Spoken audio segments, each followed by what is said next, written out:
Hi guys, I'm Sammy. I'm originally from Wales, but I live in Thailand. And I'm Caroline, and I'm from South Wales.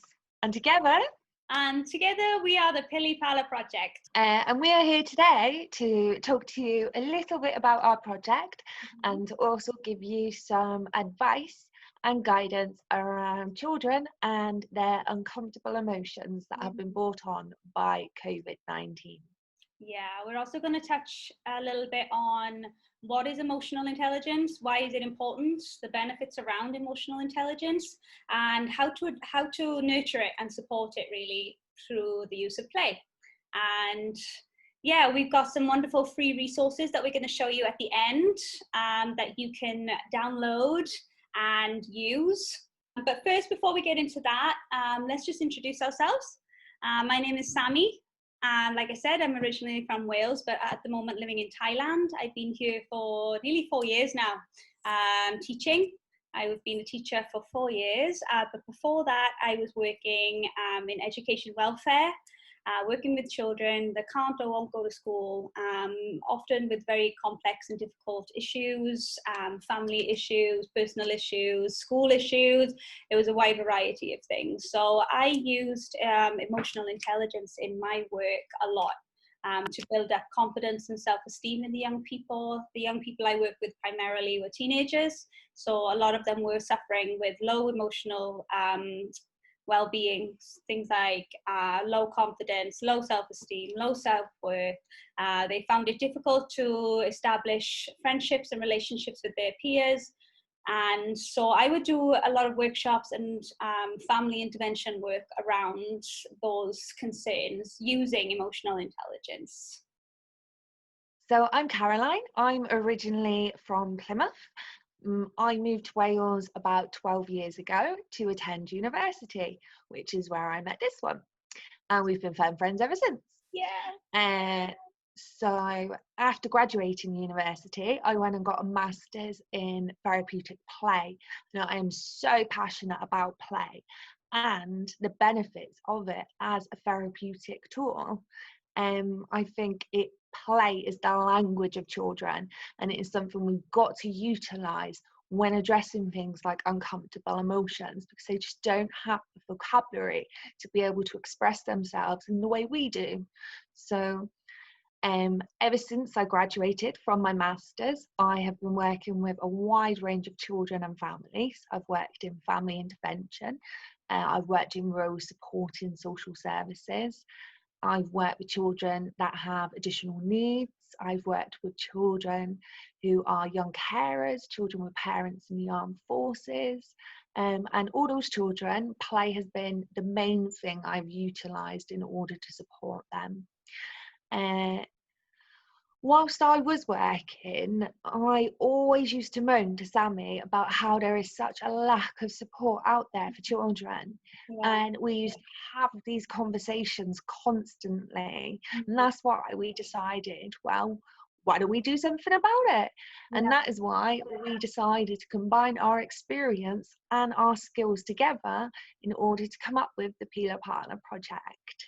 Yeah, for sure. And I think what we wanted to do differently with the Pili project was target parents and get that message across that it really does all start with the parents. Because like Caroline said, in my work also, when I was working with families, they would rely so heavily on the schools and the practitioners to meet those social and emotional needs. And you know, in all fairness, the schools and practitioners always came through. And there is some amazing people and staff and resources out there for students. But I really do firmly believe that it does all start with the parents, because your kids are watching you, watching every move you make.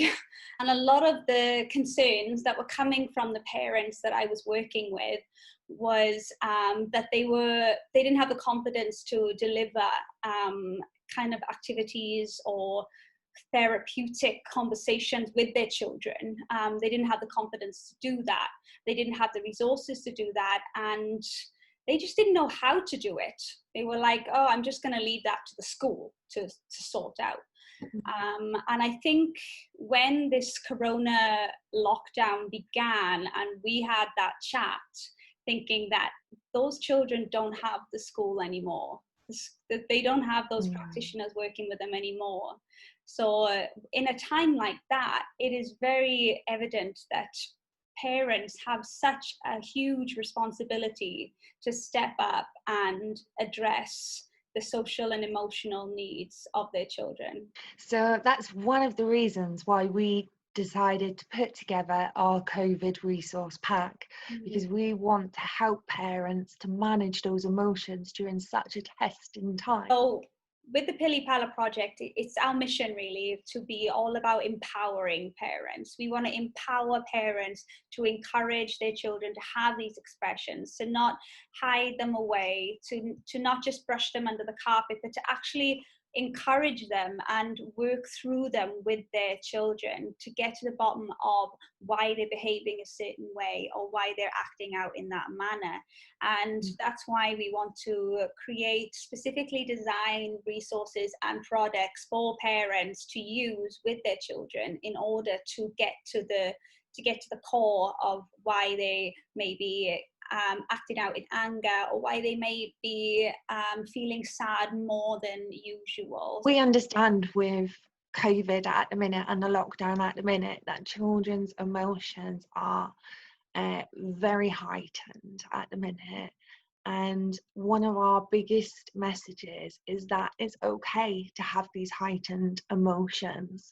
Part of our work with regards to emotional regulation is firstly acknowledging the feelings, and then secondly separating the behaviour from the feeling. And we think our products and our resources will help parents be able to do that. Yeah, and I think everyone's on their own corona coaster of emotions right now with the lockdown. Everyone's going through their own journey, and I think that's another message you want to get across as parents. This is tough. This is a really tough time to have little ones at home just climbing the walls, not knowing what to do with them, working together as a family to do these activities and go through these resources as a family is also developing and cultivating those really important relationships that are essential during this time. And what better way to do that than through play? Yeah.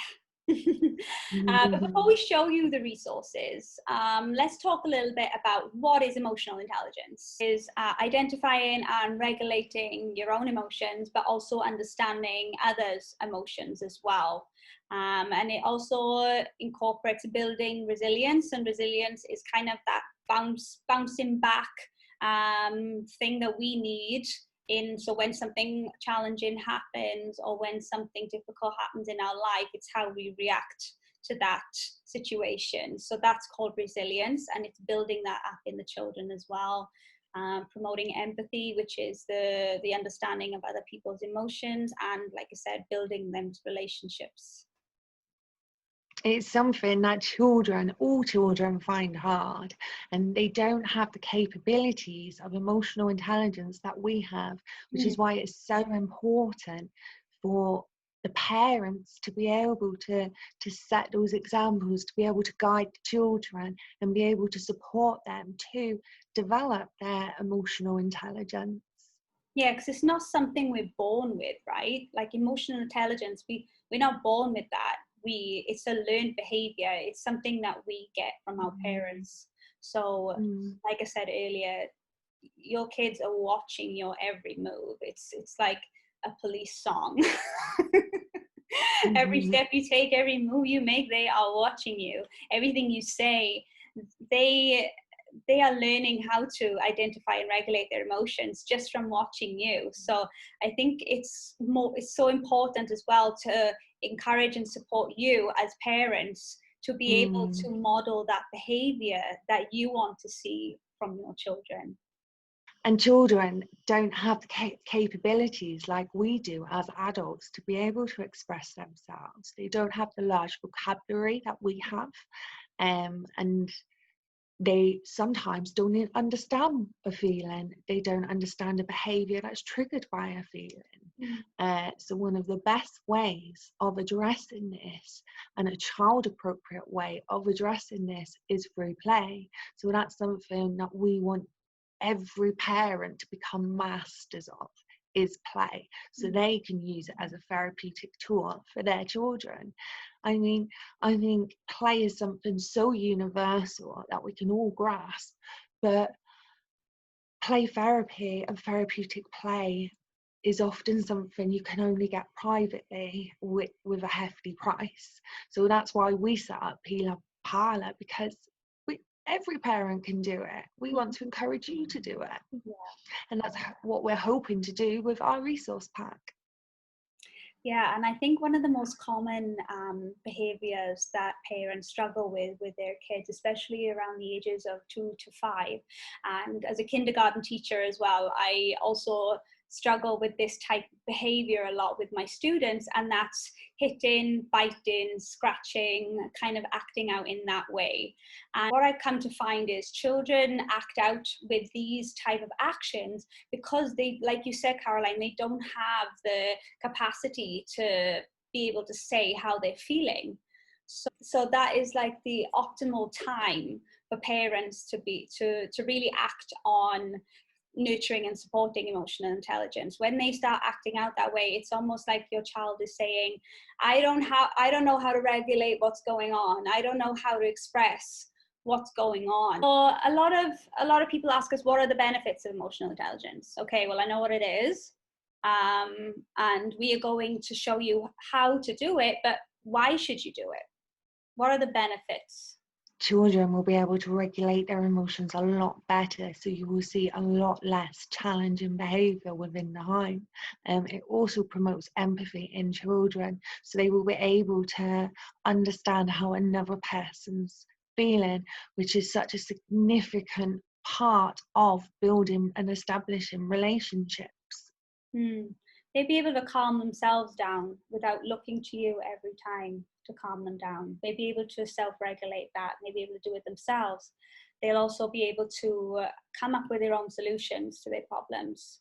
So using resources like ours, we can train you to ask the right questions, to go through the right activities in order to get children to the point where they are solving their own problems. And not only do they kind of learn these essential skills as children, but they also carry them over into adulthood. Adults, when we are looking to go into the workplace, 20% of the IQ is important, but the rest of it is EQ, it's emotional intelligence. And that is how to solve problems, how to communicate. All these really essential skills that your children are going to need in order to navigate To work the world. team. To work as a team, yeah. All that goodness. So cognitive skills are important for sure, but if you don't have emotional intelligence, if you don't know how to manage yourself as a human and how to have those essential team building skills, then Life is going to be challenging. Yeah, because life is challenging, life is tough. And it is all depends on how you react to situations that you come across in life. And also emotional intelligence is something that we should be working on all the time.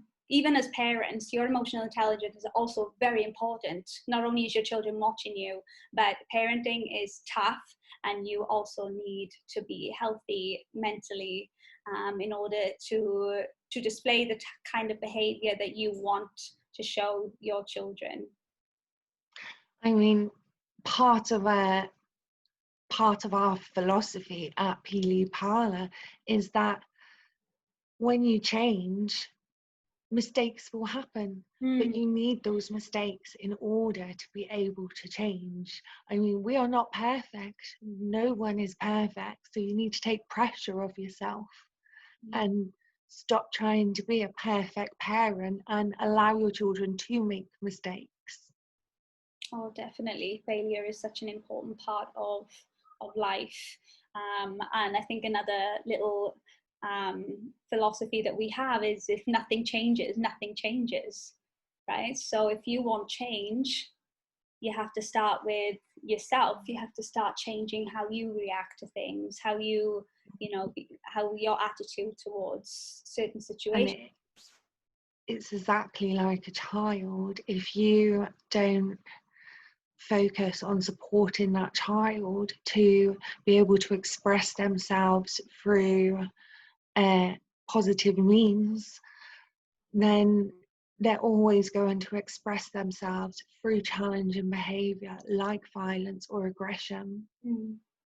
And similarly, if you've got a child who watches a parent contain their emotions, but they over contain their emotions and internalize them, that child will do the same, and that can be harmful as well. Always validate their feelings, always validate them. So what a lot of parents and teachers, I'm guilty of doing this with my students, where we say, don't cry, or don't do this, or no crying, no shouting, don't worry. Yeah. And it's what we say because we get overwhelmed. We don't know how to manage when a child is kicking and screaming. We're overwhelmed. Or when a child is crying their eyes out, we want to fix it. But what we need to realize is that we don't need to fix everything. We need to allow that child to fix it. We need to coach them to fixing it themselves. And so instead of saying, or don't shout, or don't cry, maybe try don't be sad. Yeah, don't be sad. Maybe try things like, I can see that you're feeling really upset right now. Or, okay, so it's validating that feeling. Okay, I see that you are not happy with what I did or said. If you're trying to discipline that child, okay, I can see you're not happy with that decision that I've made. And talk to them about why they are feeling so sad. Why are they acting out the way they are? So I think validating their feelings is a huge one. It is. And through validation, it's not minimizing the feelings, as Sammy said, because even the uncomfortable feelings, they have to be validated, because we all feel them, and it's okay to feel angry. We have to separate it from the behavior. So it's okay to feel angry, but it's not okay to show aggression when you're angry, for example. So the core principles of building emotional intelligence, like we've covered, is through play. That's number one, right? Validating their feelings. It's about empathizing with them as well. Like Caroline said, expressing that feeling, those feelings is okay, but explaining to them that hitting someone else or damaging something is not okay, and why it's not okay. Children always say why. Right? I had one student in my class, and she was always like, why? And you know what? I love that. It can be annoying, of course, but children are curious. They want to know why you've come to this decision for them not to have something, or you come to why you said something that you did. They are curious. They want to know. That's how they learn, by asking why. And instead of because I said so, explain to them why they can't have sweets before dinner. Why? All right, let's get on to our resources that we have for you guys. Okay, so here it is. We don't want to spend too much time on this because we want you guys to sign up and get your own copy, so you can have a quick look through this yourself and download all these great activities that we have for you. But we wanted to just talk you through some of the key points that we put into this resource. So yeah. So Caroline, do you want to talk a little bit about addressing anger? Okay, so anger, I think, is one of the most uncomfortable emotions, not only for children, but for ourselves as well. And I think one of the best things when addressing anger is validation and separating it from the behavior. One of my favorite sayings when addressing anger is strike while the iron is cold. And one of the reason why I love that saying is because it goes back to co-modeling. If you have a child that is in a big anger, fury, and is shouting and screaming, if you then try to react to that child, you can escalate his behaviour. So especially if you end up screaming and shouting as well, which I think we're all guilty of at times. Oh yeah. So one of the best ways is validation. I can see you're angry. I'm sorry you're feeling angry. Is there anything I can do? And then encourage a child to go off and think about ways they can calm themselves down. And then when the situation has de-escalated, that's when you address the behaviour. That's when you talk about boundaries, and that's where you bring in a consequence if it is appropriate to do so. Yeah, so we've got all these points just laid out here in the resource. And then also we have 2 activities that you can do to manage anger, and that is doing the anger rules, and also the volcano explosion dice game, which is a lot of fun. I won't go into showing the activities because it'll get quite messy with all the tabs, but if you want to take a look at the activities, please click in the link in the description and you can download this guide, which will take you to all the activities. So the anger rules is very much focused on setting boundaries around anger.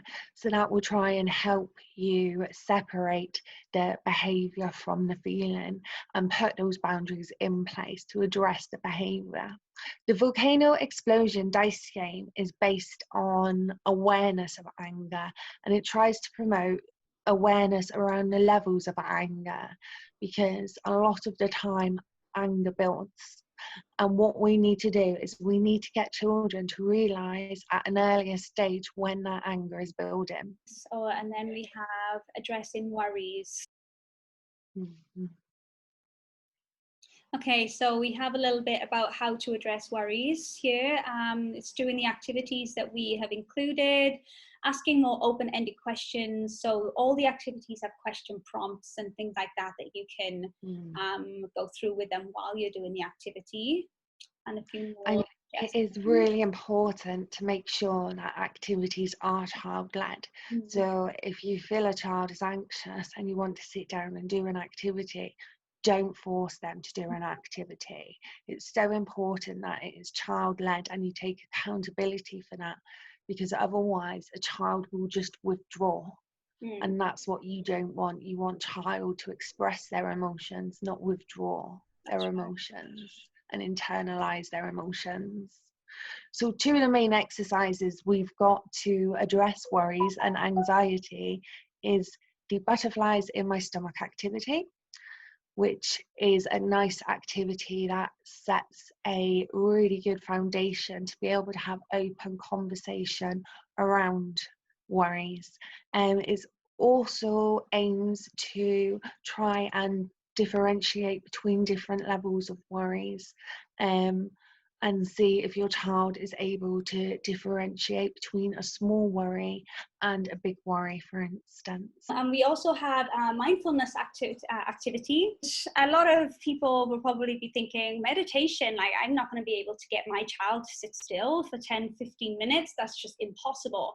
And you know what? I would have agreed with you a couple of years ago, but since living in Thailand and seeing it in the schools as a mandatory activity, that the children are it's mandatory for them to sit there and meditate. And of course we're not promoting that you make this a mandatory activity for your child, but what I'm trying to say is that it can be done. It can definitely be done, and there's huge benefits for them just sitting still. And we also have some resources and guidance in this activity to help you promote this exercise to your children and get them to sit still.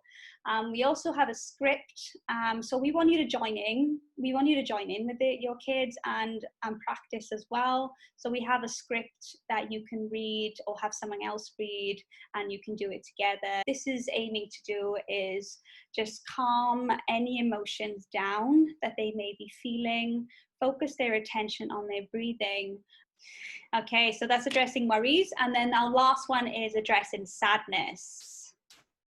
And I think this is one of the emotions when we were talking about earlier about validation, and how sometimes you can actually do the opposite when you say things like, it's fine, everything will be fine, just be happy, because we don't want to just expect children to snap out of sadness. It is an emotion we all feel, so we have to validate it. And in the sadness section, again, we have just a little bit of information about feeling sad. Like I said, our children's happiness is our number one priority. As a parent, as a teacher, we always want to feel like we want to fix their problems. And sometimes children can depend on that a bit too much, that mum and dad will fix my issue, my problem. But actually what we want to promote is allowing that child to fix that problem themselves. So coming to the conclusion of why they're feeling sad. So instead of telling them why they feel sad, help them reach that conclusion of why they're feeling sad, and help them figure out what they can do in order to decrease the sadness. It's so important that children are able to self-soothe if they feel anxious, if they feel sad, for instance, because, and it's important that we empower them to be able to self-soothe, because they can't rely on mum and dad all the time. Mum and dad aren't going to be there all the time. I mean, if mum and dad aren't in school, for instance, then it's the teacher who the child is relying on, and we can't have the child going into different environments relying on different people. We need to empower the children to be able to do it themselves.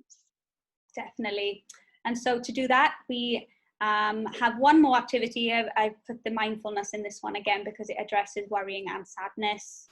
It addresses most emotions really, but then there's this great one, name something activity, which Caroline also has something to show us. All right, so we just have some props to show you. Shall we start with the anger rules? So this is what we talked about as one of managing anger. So the anger rules will provide information around anger and how to set boundaries in place to address angry behaviour. And one of the best ways of doing this is with the anger rules. So 3 simple rules. Here's one that a child coloured for us. We have, it's okay to feel angry. So first of all, we need validation, and then we need boundaries. But no hurting others, no hurting yourself, and no hurting property. We've added this as a colouring page so children can colour it, and they can actually take ownership of it by colouring it in, have it displayed, and then it is a visual reminder that you can refer to when you are addressing behaviour that has been caused by anger. Last product that we have is the name something game, and that looks a little bit like this. You may remember these from when you was a child in school. Yeah. And really easy to use.